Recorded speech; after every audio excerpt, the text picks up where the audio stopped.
Good morning. It is another beautiful, beautiful, beautiful day here in Colorado. Blue skies, birds chirping, all that good stuff. It is July 6th, 2025. It is 8:37 a.m. Um, yeah, having a good morning so far. Let's see how this reading treats me. It's called Identifying Fear. The chief activator of our defects has been self-centered fear.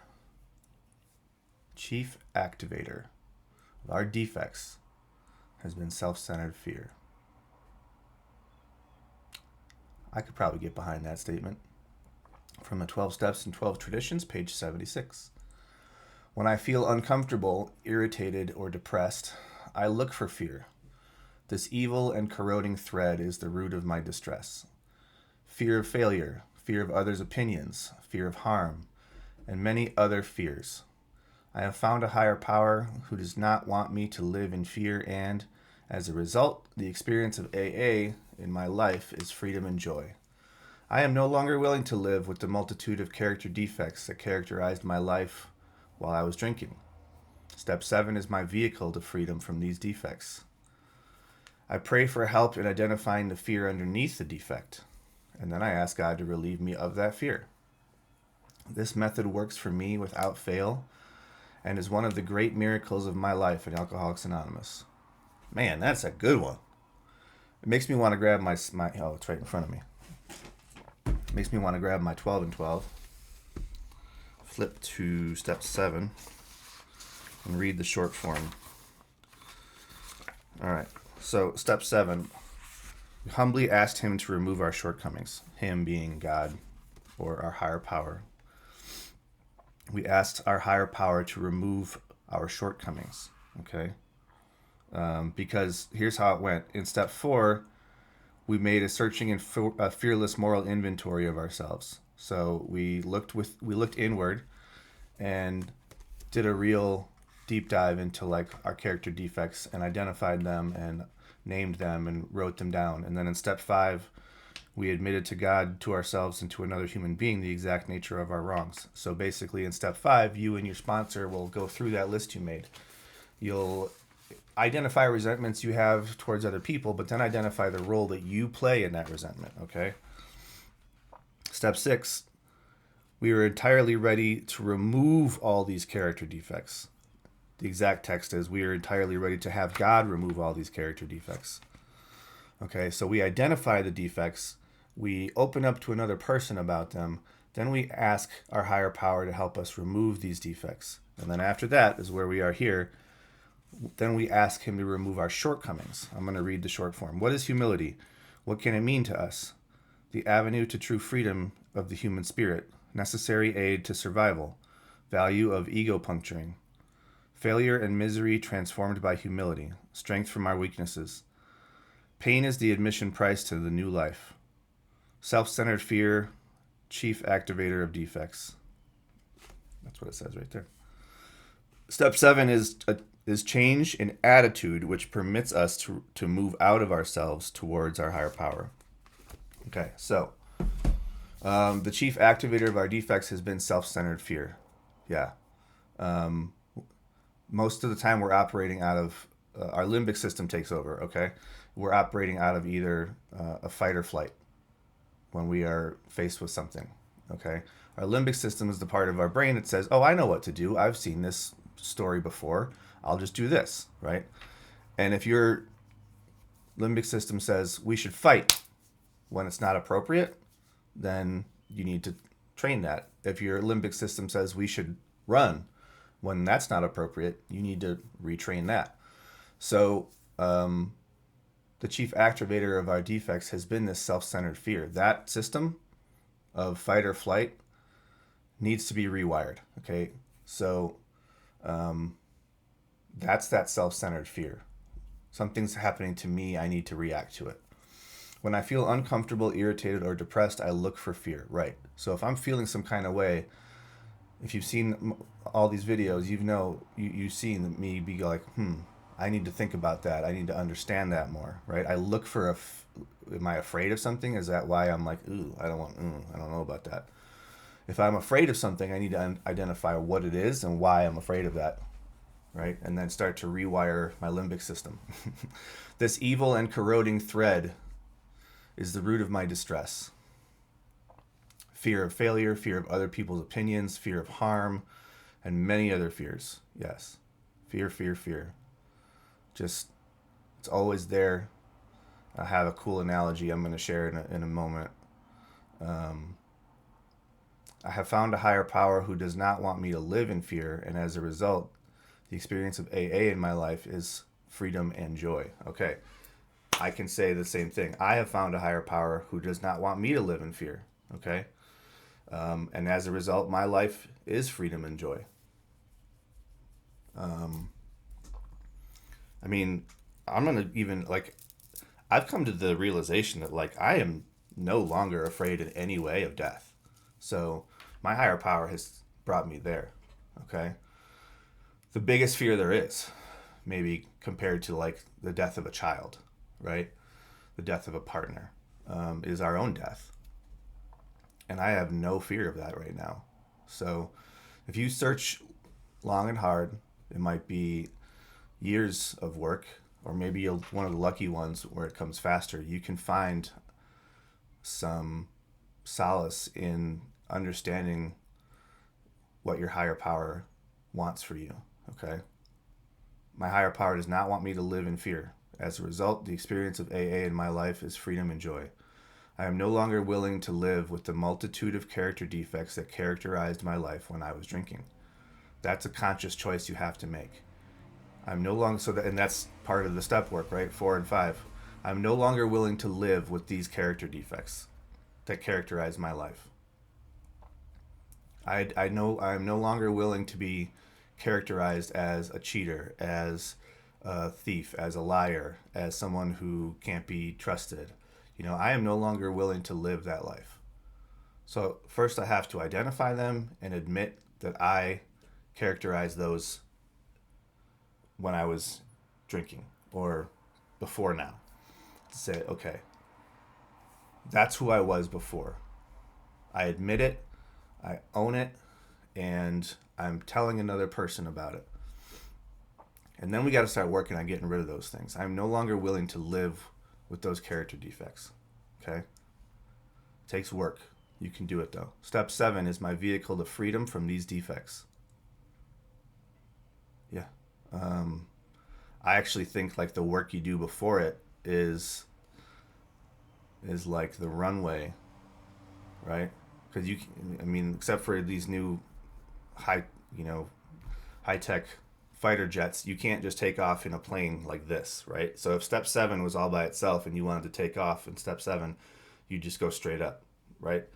But that's not how it works. You have to have a runway, okay? There's step 1, 2, 3, 4, 5, 6, 7, and then you start taking off, okay? Step 7 is my vehicle to freedom, okay? But you can't get there without the work that you have to do in the first 6. I pray for help in identifying the fear underneath the defect. Identifying the fear underneath that defect. So why am I a cheater, right? Because I have abandonment issues? Why am I a liar? Because, I have the fear of telling the truth and people judging me. You have to identify the fear, and then underneath that, identify the defect. I ask God to relieve me of that fear. I ask my higher power to relieve me of that fear. Yeah. This method works for me without fail and is one of the great miracles of my life in Alcoholics Anonymous. It takes practice. You're not just going to be an expert at it right away, okay? But it does work. I can attest to that personally. I'm living a much more happy, free life than I used to. So the metaphor that I was going to share earlier about fear is you can look at fear 2 different ways, right? You can look at fear as something to be afraid of, or you can look at fear as something to be afraid of. That's funny. Something to avoid, right? You can look at fear as something to avoid, or you can look at fear as a helpful tool for you going forward, okay? So it's you're at home and you hear that knock on the door and you're not expecting anyone. That's fear knocking at the door. Okay. Why is it here, right? Who's knocking at my door? Why?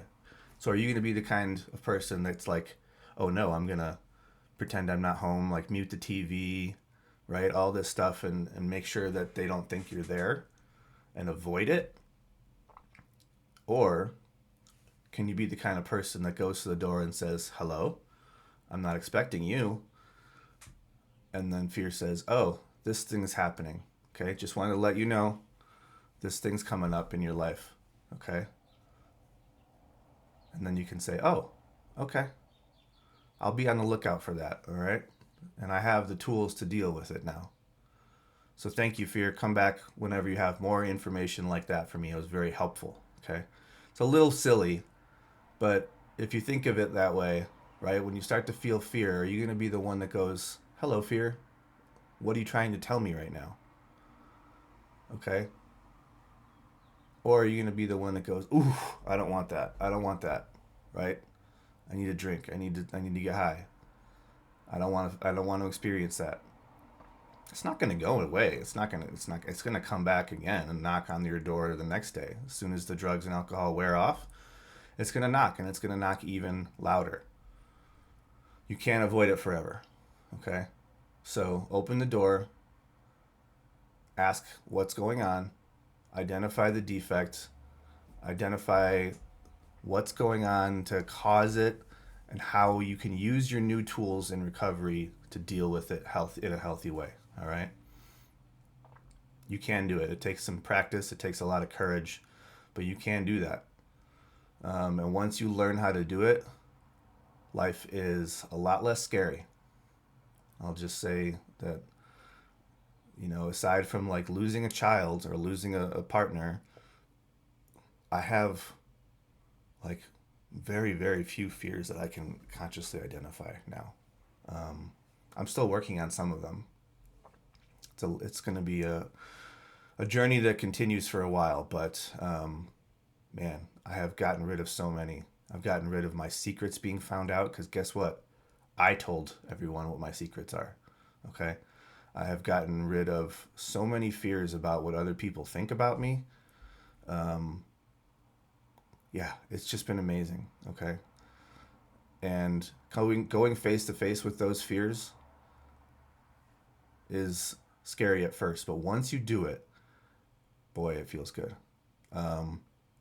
All right, so the picture in the top right, for anyone who doesn't know, I have a 501c3 nonprofit organization. It's called Recovery Headquarters. In the very, very preliminary stages of trying to get this thing going, okay?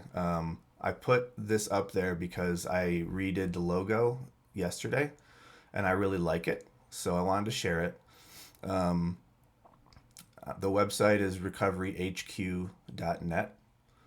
And there is a button at the top for donations. So what I'm working on now is trying to raise enough money to hire a grant writer, because in nonprofits you need donations and you need to win grants.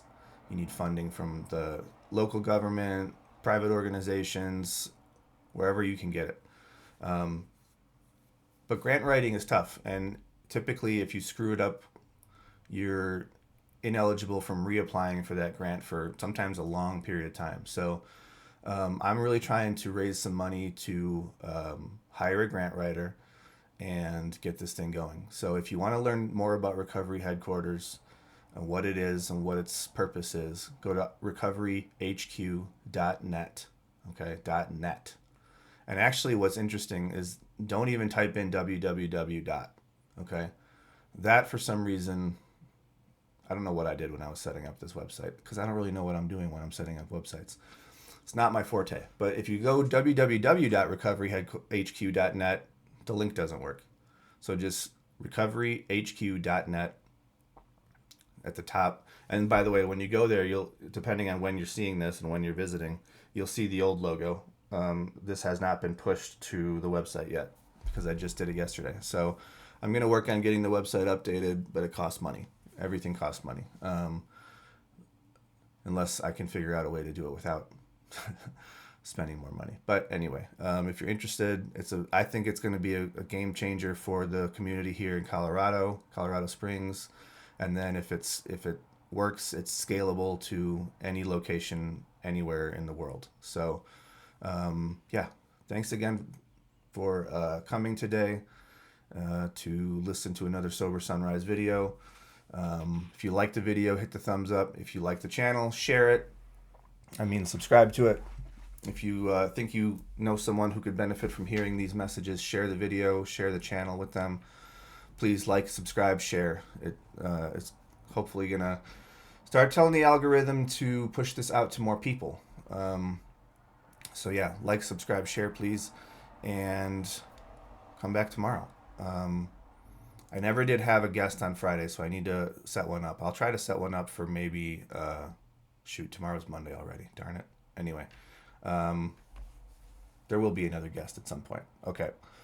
Whoever you are, wherever you are, whenever you're listening to this, you are enough. You are worth this. You are loved. You can do this. It's hard work, but it's totally worth it. By the way, today, I think, is it a round number day? 1,200 days sober in the books. So 1,200 days unlocked, as my son would say. All right. Thanks again. Love you guys. Have a great day. And come back again and watch more videos. Thanks. Bye.